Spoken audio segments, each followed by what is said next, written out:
नमस्कार. 8:30च्या बातमीपत्रात मी विजय कदम आपलं स्वागत करतो. सुरुवातीला एक नजर ठळक बातम्यांवर. पाक आणि इराकमध्ये दहशतवादी हल्ले. पाकमध्ये 100 तर इराकमध्ये 50 जण मृत्युमुखी. आयएसनं स्वीकारली दोन्ही हल्ल्यांची जबाबदारी. 15 जिल्हा परिषदा आणि 165 पंचायत समित्यांसाठी 69% मतदान. टक्केवारी वाढली. उन्हाचा कडाका असूनही मतदारांनी दाखवला उत्साह. दुष्काळी भागातल्या सिंचन योजनांच्या वीज आणि पाणीपट्टीचा प्रश्न कायमस्वरूपी सोडवणार, मुख्यमंत्र्यांचं आश्वासन. सेना भाजपकडून गुंडांना उमेदवारी. 20-20 वर्ष सत्ता भोगूनही लोकांची कामं होत नसतील तर लोकांनी यांना मतं का द्यायची, राज ठाकरे यांची टीका. आणि विमुद्रीकरणानंतर 9 लाख खाती संशयास्पद. प्राप्तिकर विभागाकडून मार्चनंतर कारवाईची शक्यता. नमस्कार. आता सविस्तर वृत्त.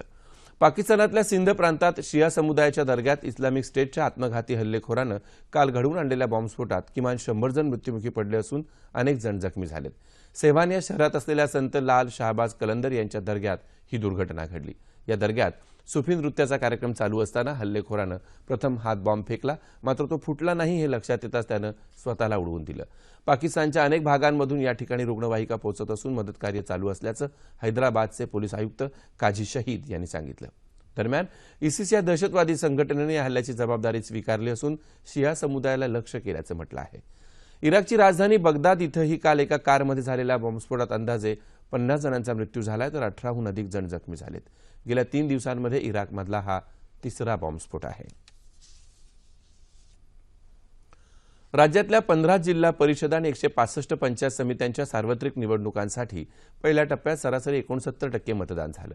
या 15 जिल्हा परिषदांच्या 855 आणि 165 पंचायत समित्यांच्या 1712 जागांसाठी हे मतदान शांततेत पार पडलं. अनेक मतदान केंद्र संवेदनशील जाहीर झाल्यामुळे गडचिरोलीसारख्या नक्षलग्रस्त जिल्ह्यातही जनतेनं उत्स्फूर्तपणे मतदान करून आपला हक्क बजावल्याचं कौतुक होत आहे. अहमदनगर, औरंगाबाद, बीड, बुलडाणा, चंद्रपूर, हिंगोली, जळगाव, जालना, लातूर, नांदेड, उस्मानाबाद, परभणी, वर्धा आणि यवतमाळ या जिल्ह्यांमध्ये मध्यम स्वरूपाचं मतदान झालं. मात्र काही स्थानिक मुद्द्यांवरून निषेध म्हणून अहमदनगर, उस्मानाबाद, बुलडाणा, नांदेड आणि वर्धा जिल्ह्यातल्या काही गावांनी मतदानावर बहिष्कार घातला होता. एकंदरीत पाहता उन्हाचा कडाका आणि तापमानात अचानक वाढ झाली असतानाही मतदारांनी मोठ्या उत्साहात रांगा लावून मतदान केल्यानं मतदानाच्या टक्केवारीत वाढ झाली. दुसऱ्या टप्प्यात 21 फेब्रुवारीला 11 जिल्हा परिषदा आणि 118 पंचायत समित्यांसाठी मतदान होईल. राज्यातल्या 10 महानगरपालिकांसाठीही येत्या 21 तारखेला मतदान. दोन्ही टप्प्यातल्या निवडणुकांची मतमोजणी 23 फेब्रुवारीला होईल.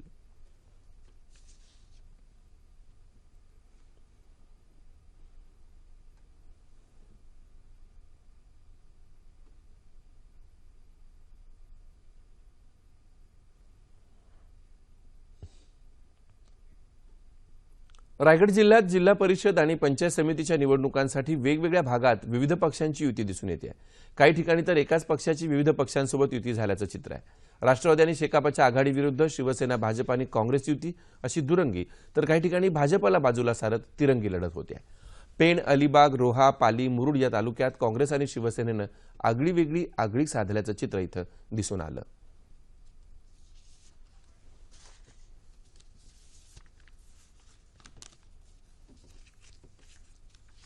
ज्या ज्या ठिकाणी काँग्रेसचं प्राबल्य आहे त्या ठिकाणी काँग्रेसला त्यामध्ये आम्ही हे दिलेलं आहे. इथे शिवसेना ते शिवसेना दिलेलं आहे.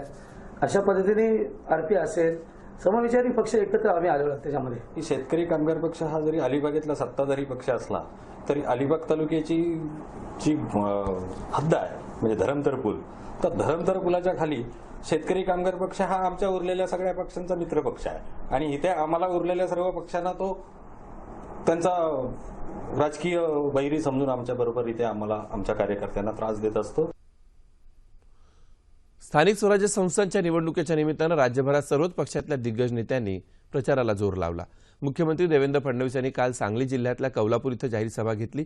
दुष्काळी भागातल्या सिंचन योजनांच्या वीज आणि पाणीपट्टीचा प्रश्न कायमस्वरूपी सोडवला जाईल असं देवेंद्र फडणवीस यांनी सांगितलं. भाजप ही बँक असून त्यात जर तुम्ही मतांचं डिपॉझिट केलं तर 5 वर्षात हे डिपॉझिट विकासाच्या रूपानं 5 पट वाढीनं तुम्हाला मिळेल असा विश्वास त्यांनी दिला। तर पंतप्रधान आवास योजनेअंतर्गत गरजू आणि गरिबांना घर मिळवून देऊ असंही त्यांनी सांगितलं। देवेंद्र फडणवीस यांनी काल साताऱ्यातल्या कराड इथंही प्रचारसभा घेतली। काँग्रेस आणि राष्ट्रवादी काँग्रेसनं पश्चिम महाराष्ट्रातल्या सहकारी संस्था मोडीत काढल्या, तसंच सहकारी बँका आणि सहकारी साखर कारखाने बंद पाडले असा आरोप त्यांनी केला। सहकाराचा स्वाहाकार केलेल्या या नेत्यांना वेळीच ओळखा आणि भाजपला सहकार्य करा असं आवाहन त्यांनी केलं। कोल्हापूर जिल्ह्यातल्या हातकणंगले तालुक्यातल्या कोरोची इथंही त्यांची सभा झाली। केंद्र आणि राज्यात भाजपची सत्ता असल्यानं परिवर्तन घडत असल्याचा विश्वास जनतेमध्ये निर्माण झाला आहे। शेती, शिक्षण, आरोग्य, रोजगार आणि निवारा या मूलभूत गरजा भागवण्यासाठी शासनही विविध योजना राबवत असल्याचं त्यांनी सांगितलं। शासनाकडून विकासासाठी मिळणारा निधी अयोग्य व्यक्तींच्या हातात देऊ नका असं आवाहन त्यांनी केलं।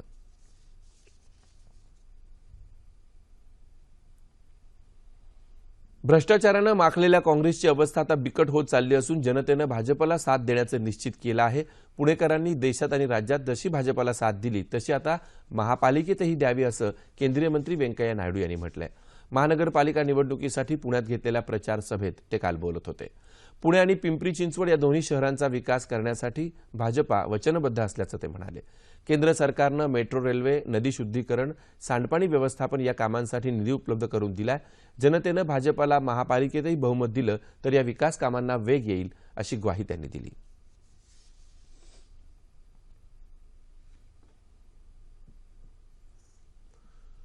मुंबई हे देशाच्या विकासाचं इंजिन असून त्याला गती देण्यासाठी भाजपला एक हाती सत्ता द्या असं आवाहन केंद्रीय मंत्री नितीन गडकरी यांनी केलं।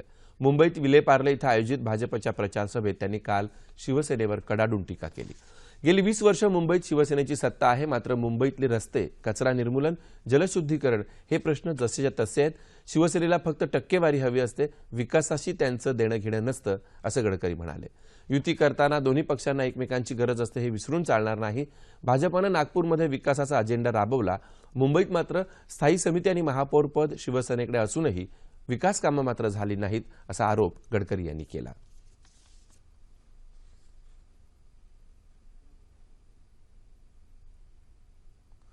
भाजपा द्वेषानं पछाडलेला असून त्यांचं जोखड नको म्हणून शिवसेनेनं यावेळी स्वतः 25 वर्षांची युती तोडली असं वक्तव्य शिवसेना पक्षप्रमुख उद्धव ठाकरे यांनी काल नाशिकमध्ये प्रचार सभेत केलं।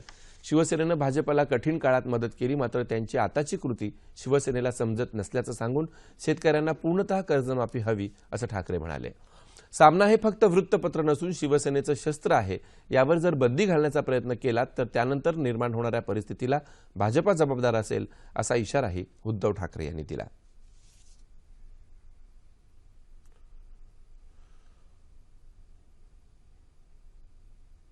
राज्य सरकार गेल्या 2.5 वर्षात सर्वच आघाड्यांवर अयशस्वी ठरल्याची टीका शिवसेनेचे खासदार संजय राऊत यांनी केली।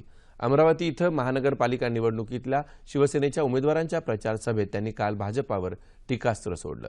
मुख्यमंत्री देवेंद्र फडणवीस नागपूरचे असल्यामुळे विदर्भात तरी अच्छे दिन येतील अशी जनतेची अपेक्षा होती, मात्र ती फोल ठरली असं ते म्हणाले। कृषी मालाला चांगला भाव, बेरोजगारांना नोकऱ्या, जनतेला सुरक्षेची हमी यापैकी कोणतीही गोष्ट सरकारनं केली नाही असं सांगून अमरावती शहराच्या सर्वांगीण विकासाकरता शिवसेनेच्या उमेदवारांना निवडून द्या असं आवाहन राऊत यांनी केलं।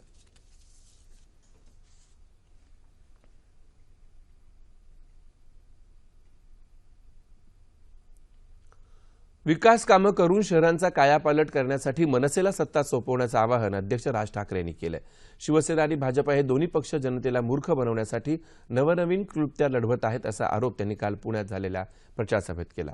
निवडणुकीपूर्वी भांडून वेगवेगळं लढायचं आणि निवडणुका संपल्या की एकत्र यायचं ही ह्या दोन्ही पक्षांची जुनी खेळी असून जनतेच्या हिताशी त्यांचं देणं घेणं नसतं अशी टीका त्यांनी केली। शिवसेना आणि भाजपचा कारभार काँग्रेस, राष्ट्रवादी काँग्रेस सारखाच असून त्यांच्यावर किती विश्वास ठेवायचा हे जनतेनेच ठरवावं असंही ते म्हणाले। इतकी वर्ष सत्ता देऊनही कामं होणार नसतील तर या पक्षांना मतं का द्यायची असा प्रश्न त्यांनी उपस्थित केला। यावेळी नाशिक महापालिकेच्या माध्यमातून केलेल्या विकास कामांचा त्यांनी आढावा सादर केला।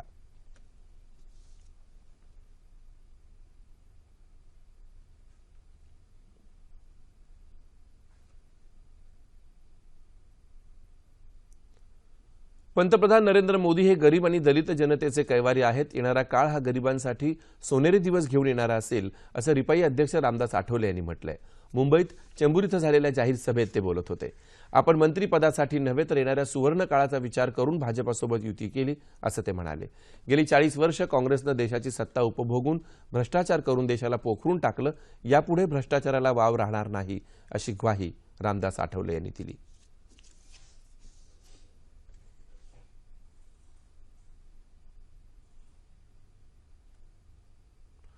मुंबई महापालिकेतल्या भाजप आणि शिवसेनेच्या भ्रष्ट कारभाराला कंटाळलेला मुंबईकर या निवडणुकीत काँग्रेसला बहुमतानं निवडून देईल असा विश्वास काँग्रेसचे खासदार ज्योतिरादित्य शिंदे यांनी व्यक्त केला।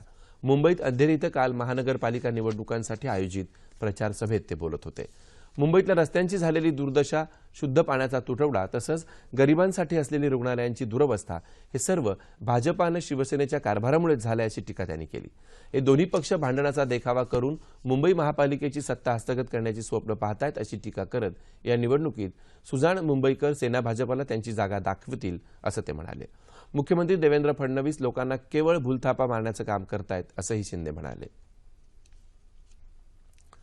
आगामी महानगरपालिका निवडणुकीत मतदारांनी जास्तीत जास्त मतदान करावं यासाठी निवडणूक आयोग प्रयत्नशील असताना उल्हासनगर महापालिकेनं एक अनोखी शक्कल लढवली आहे। या निवडणुकीत मतदान करणाऱ्या मतदाराला वस्तूंच्या खरेदीवर तसंच काही सेवांमध्ये सवलत देण्याची योजना उल्हासनगर महापालिकेनं जाहीर केली आहे। त्यानुसार रिक्षा भाड्यात सूट, तयार कपडे आणि उपहारगृहातल्या खाद्यपदार्थांवर 20% सूट दिली जाणार असून इथल्या डॉक्टरांनीही त्यांच्या मानधनात 50% सूट देण्याची घोषणा केली आहे। मतदानाचा टक्का वाढावा यासाठी आखलेल्या या अनोख्या योजनेबद्दल उल्हासनगर महापालिकेचे आयुक्त राजेंद्र निंबाळकर यांनी कौतुक केलं आहे।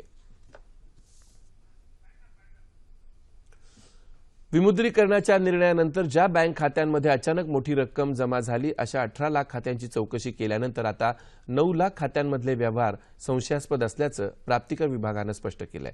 31 मार्च रोजी माफी योजना संपल्यानंतर या 9 लाख खात्यांवर कारवाई होण्याची शक्यता आहे। प्राप्तिकर विभागानं 18 लाख खातेधारकांना SMS आणि ईमेल पाठवून त्याबद्दल 15 फेब्रुवारीपर्यंत खुलासा द्यायला सांगितलं होतं। ज्या खात्यांमध्ये जास्त रक्कम आहे त्याचा उपयोग पंतप्रधान गरीब कल्याण योजनेत करण्यात येणार आहे। पंतप्रधान गरीब कल्याण योजनेअंतर्गत बेहिशेबी रकमेवर 50% इतका कर, दंड आणि अधिभार भरावा लागेल। उर्वरित रकमेतला 25% भाग 4 वर्षांसाठी बिनव्याजी खात्यात ठेवावा लागेल। त्यात सहभागी न होणाऱ्यांवर आणि बेहिशेबी रक्कम आढळून येणाऱ्यांवर 31 मार्च नंतर कारवाई सुरू होईल असे संकेत प्राप्तिकर विभागाकडून मिळत आहेत।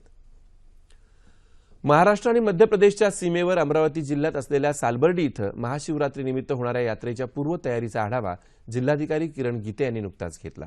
यात्रेकरूंच्या सोयीसाठी रस्त्यांची दुरुस्ती, पोलीस स्थानकं, दवाखाने, विद्युत व्यवस्था, परिवहन व्यवस्था, पिण्याचं पाणी इत्यादी सेवा पुरवण्याचे आदेश जिल्हाधिकाऱ्यांनी यात्रा व्यवस्थापन अधिकाऱ्यांना दिलेत। यावेळी संबंधित अधिकाऱ्यांनी यात्रास्थळाची पाहणी केली।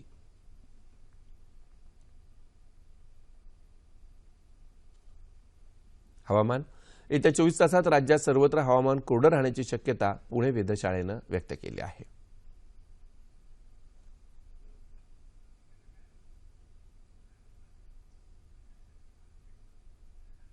शेवटी पुन्हा एकदा ठळक बातम्या। पाक आणि इराकमध्ये दहशतवादी हल्ले, पाकमध्ये 100 तर इराकमध्ये 50 जण मृत्युमुखी, ISनं स्वीकारली दोन्ही हल्ल्यांची जबाबदारी। 15 जिल्हा परिषद आणि 165 पंचायत समित्यांसाठी 69% मतदान, टक्केवारी वाढली। उन्हाचा कडाका असूनही मतदारांनी दाखवला उत्साह। दुष्काळी भागातल्या सिंचन योजनांच्या वीज आणि पाणीपट्टीचा प्रश्न कायमस्वरूपी सोडवणार, मुख्यमंत्र्यांचं आश्वासन। सेना भाजपाकडून गुंडांना उमेदवारी, 20-20 वर्ष सत्ता भोगूनही लोकांची कामं होत नसतील तर लोकांनी मतं का द्यायची, राज ठाकरे यांचा सवाल।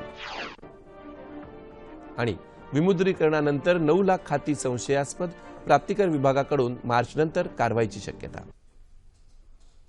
याबरोबरच हे बातमीपत्र संपलं। पुन्हा भेटूया सकाळी 11:30 वाजता सह्याद्री वाहिनीवर। नमस्कार।